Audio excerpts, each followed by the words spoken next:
Welcome back. It's nice to have you this evening. We are live at the Etihad, Manchester City up against Newcastle. The fans are here. Come on, Man City fans. Let's see those scarves in the air. Oh, look at that cute little puppy. Get excited for the game. And also a big shout out to George as well. 10-year-old George, who joins us with his dad, Steve, as well. I know that you two, as father and son, would love to be at the game this evening, but you can't be. But thank you so much for being with us. And there they are. The Toon Army are in the house. Good evening, Newcastle fans. It was difficult in the FA Cup, wasn't it? I want thumbs up from you if you believe you can get a result against City this evening. I just love the eternal optimism that only football can give you. Hi everyone, welcome to Newcastle Fans TV. So that was us on BT Sport a little bit earlier. We were part of their fan wall. You didn't see much of us, only at the beginning, because we didn't score many goals, and Manchester City did. So that didn't go down well. But this is the last word. We're going to talk about the lineup, the game. We're going to hear from Rob about Nabil Bentaleb's performances since joining Newcastle. And of course we'll get reaction from Danny Rose, Steve Bruce as well. But let's crack on, because this is difficult as it is. You've already seen the fan reaction video. You might have seen Fordy go passionately rant about it because he was not happy about it. A lot of people were deflated. And of course scoring the players, the lads, all scored them low, so go check those videos out. I'm actually pleased George, who was meant to come on, a Manchester City fan, it's his mum's 60th birthday, so happy birthday. I'm actually pleased he didn't come on, to be fair, because I wouldn't have fancied doing that video, to be honest with you. But let's crack on with it. This is the lineup that Bruce went with. My only questions are, yes, I know there's injuries to Alan Saint-Maximin, Hayden and Jamal Lascelles, and Almiron was rested. Probably a good, well-earned rest, to be honest with you. But my issue is, if you've got Emil Kraft playing centre-back, why don't you put Fabian Schär there? So that's your sorted for your centre-backs, and then you've got a defensive midfield role open. Play Matty Longstaff. Matty needs to play games if he's going to be part of our... If we've offered him a future, he hasn't signed it yet, but if we have, which we have, you've got to play him, surely. So that's the only question around it. Look, the squad's depleted. You cannot really argue that we've took a massive hit tonight going against Manchester City, who, let's not forget, did rotate a few players themselves, but Manchester City's quality is on another level. We cannot leave someone like Raheem Sterling out of our starting 11. We cannot do that. They've got quality left, right and centre. So if we take a Sergio Aguero out of our side, we suffer. They don't. And yeah, it was a tough ask for Newcastle. Look, I'm not expecting Newcastle to come away from the game, but I felt that we can go all the way through the goals and the mistakes, and Jesus scoring after 10 minutes and the poor man marking for both goals were quite similar. The first opening, Jesus and Mahrez, the own goal is a bit of a calamity one. Richie kicks it off, Fernandez goes in the net in the second half, and Silva one, the free kick.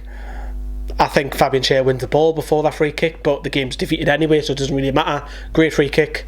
And then the Sterling one's just poor by Bentaleb, who we'll talk more about him. But the goals in general, man, you can pick at them. You can pick at the goals and think that's not good enough, that's not good enough.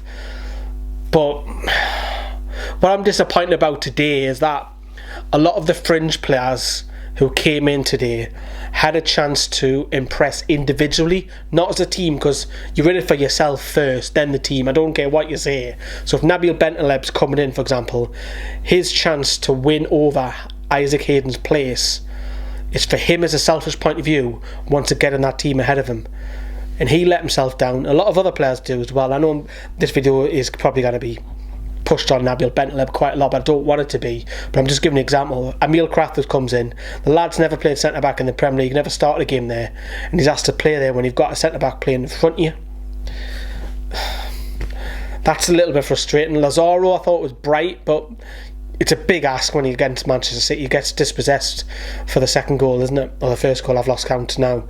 But I just felt it was the tactics were very much let you have it, we'll park the bus.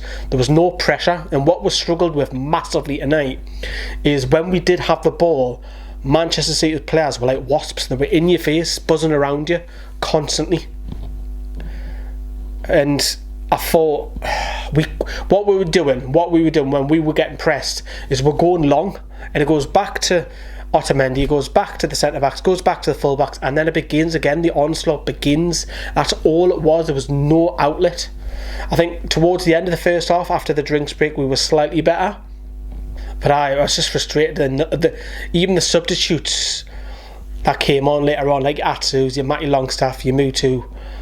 Surely if we don't have our big guns back this weekend, they've got a chance of starting, believe it or not, because I think the fringe players massively did not step up today as an individual point. So if you look at the lineup, you think Lazaro was alright, but it's against Manchester City. Bentaleb was shocking. You look at Emil Croft was playing centre back. Even Fernandez was poor today. John Edlin had the chance to try and impress himself. He scored at this ground last season. John Joe Shelby playing the number 10 was very poor. Very poor. I've championed for him to play further up top in the past on this channel. Not performances like that. He's the most gifted player, and I just think, we've missed him from playing further back. So maybe that's not the role for him. But I just felt that the fringe players could have done something today. And you look at the fringe players that came on, they may have a shout, assuming the big boys are not back, and hopefully that they are. But we want to talk a bit about Nabil Bentaleb, because I thought he was the worst player on the pitch today. Sam's absolutely slated him in scoring the player, saying that's the worst performance in Newcastle shirt. But this is what Rob's thoughts are. Rob, over to you, mate. I think only one or two individuals can look themselves in the eye and say they actually played all right. But there's one performance in particular that was really wound me up, and that is Nabil Bentaleb. For me personally, I think signing him in January, albeit on loan, has been nothing but a hindrance on Matty Longstaff's progress. I'm so glad that we actually got him on loan instead of a permanent, because you know what? Nah. If you're basing that off tonight, definitely not. If you're basing that off my decision not to make that loan move a permanent is based on his performances, and he's had one or two maybe half decent appearances, but never before has he sort of taken a game by the scruff of the neck and tried to make his mark on it.